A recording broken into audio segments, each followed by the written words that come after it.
अच्छा लारेब भाई, आपकी आईडी का नाम बड़ा मजे का है और आप चेहरे से भी वैसे लग रहे हैं गुलाब जामुन। जी जी। क्यों नाम रखा गुलाब जामुन? बड़ा एक अजीब सा कह लें इसको, नाम है गुलाब जामुन। लारेब नाम रख सकते हैं, कोई और अच्छा सा नाम रख सकते हैं अगर आपने gulab jamun. What is this gulab jamun? असल में ये मेरा ना बहुत पुराना नाम है, मतलब जब मैंने रखा था ना तब का, और पहले ना जब स्टार्टिंग थे तब हम वायरल नहीं था मैं जब, तो मेरी आईडी का नाम लारेब ही था। अच्छा, तब लारेब ही था। पुरानी आईडी का हाँ नाम, ठीक यही है। आईडी मेरी शुरू से है, लेकिन आईडी का नाम मेरा लारेब ही था। ठीक है। तो एक यूजर नेम होता है और एक निक नेम होता है, बिल्कुल जो होता है। टिकटॉक का एल्गोरिदम है जिस हिसाब से।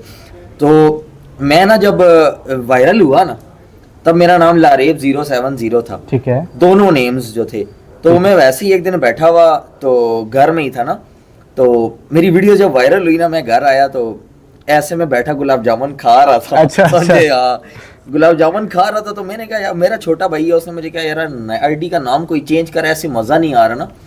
तब जहन में होता था कि मतलब नए नए थॉट्स बंदे के जहन में आते हैं कि यार जी। शायद नाम चेंज करूं, निक नेम को यूनिक रखूं, लोग फॉलो फॉलो करेंगे बिल्कुल। तो मैं ऐसे गुलाब जामुन ही खा रहा था, मिठाई मुंह के आगे पड़ी थी, मैंने कहा यार आईडी का नाम गुलाब जामुन रख लेता हूं, निक नेम गुलाब जामुन और यूजर नेम मेरा अपना, तो मैंने गुलाब जामुन रख लिया बस। अच्छा, ये आप खाते खाते आपने आईडी का नेम रखा? शुगर में मतलब कोई इतनी कोई पर्सनल इन्फॉर्मेशन तो नहीं ठीक है, है। टिकटॉक शुगर है, कुछ भी रख दो, रख दिया।